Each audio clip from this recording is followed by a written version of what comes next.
In the early 1950s, the cats in a small Japanese fishing town started going insane. They would shake, spin in circles, throw themselves into the sea. The locals called it dancing cat disease and thought it was strange. The cats were the warning. Nobody listened, and then the people started dancing too.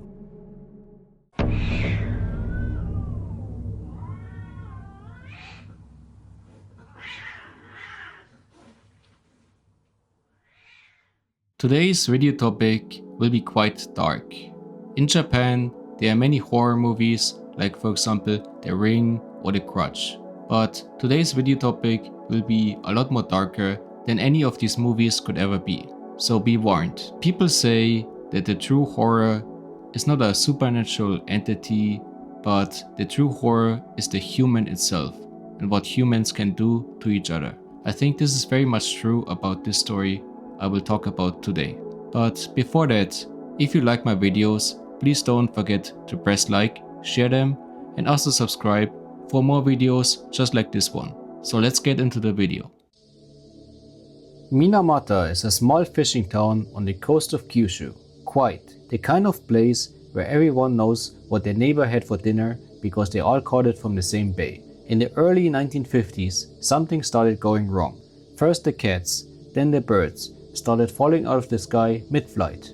Fish were washing up dead on the shore. The sea that had fed this town for generations was turning on it, and nobody could explain why. Then, in 1956, a 5-year-old girl was brought to the local hospital. She could no longer walk. She could not speak properly. She was shaking. Her sister had the same symptoms, then her mother, then the neighbors. Doctors had never seen anything like it. The symptoms were all over the place. Some patients went blind. Others lost all feeling in their hands and feet. Some could not swallow, others shook without stopping. In the worst cases, people lost their minds entirely, then died. It spread through the fishing communities around the bay, entire families, and the most disturbing cases were the children. Babies born to mothers who seemed completely healthy. No symptoms at all, but their babies came into the world unable to move, unable to see, their brains already damaged before their first breath. Nobody could explain how a healthy mother was producing a poisoned child. Nobody could explain why the cats had gone mad years before the people got sick. Nobody could explain why this town, and only this town, was falling apart.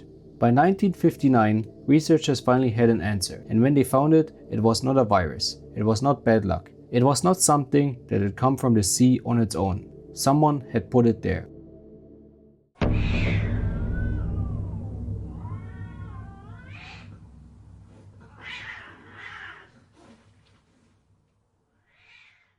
A small town in Kyushu, at the very bottom of Japan, where people are getting sick.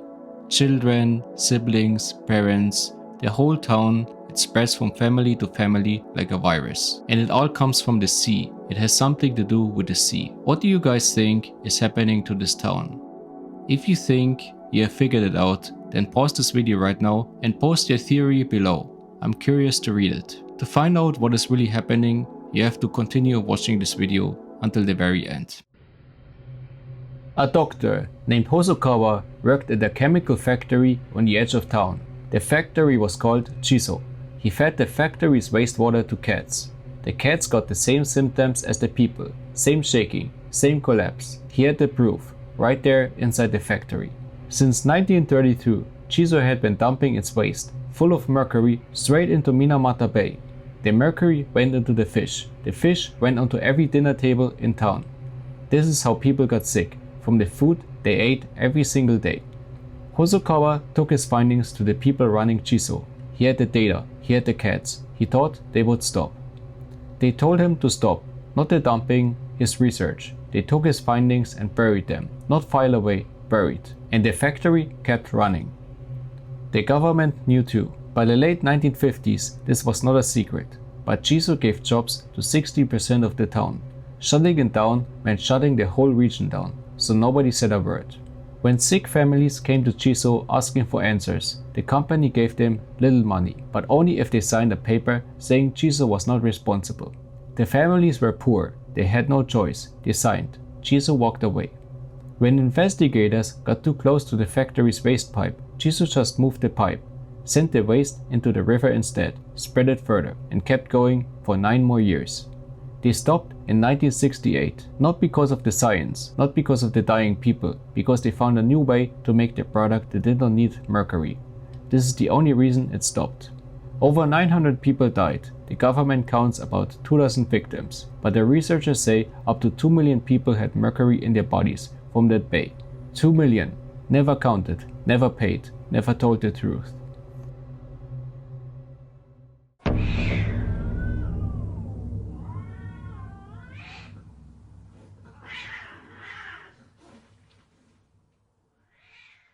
As I said before, the true horror is not some supernatural being, but it was the human all along.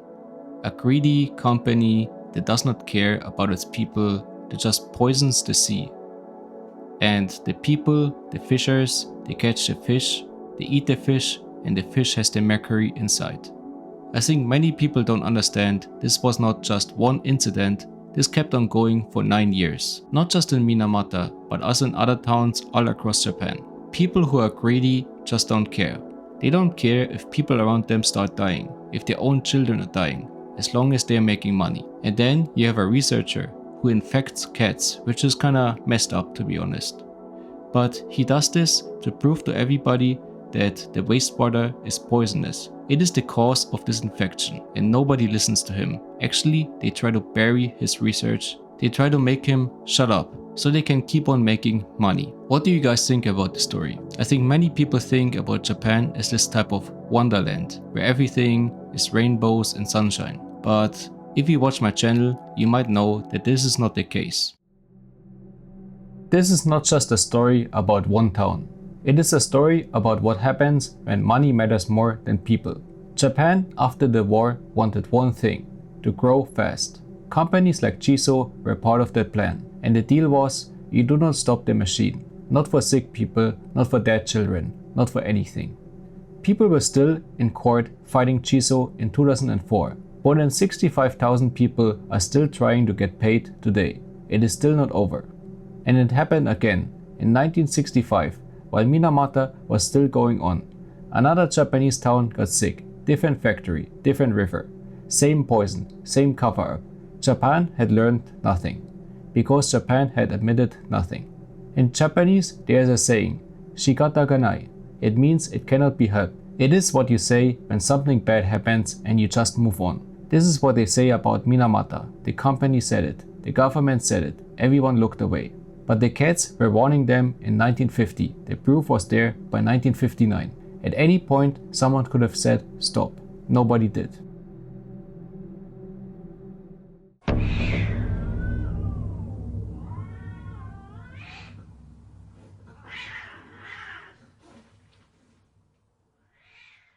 Thank you for watching until the end. This was today's video. What do you think about the story? Do you guys like realistic stories just like this, or do you guys like supernatural stories about yokai? Let me know below what type of video you want to see in the future, and I will make more videos just like this. Personally, I like it when stories are kinda mixed, when they have a base in real life but also a supernatural twist. Just like the Mount Mihara case, where over 2,000 people jumped into a volcano, which was the inspiration for The Ring. I quite like this video. Also on a side note, I put all my real-life documentary videos about Japan in one single playlist. I'm gonna link it in the description.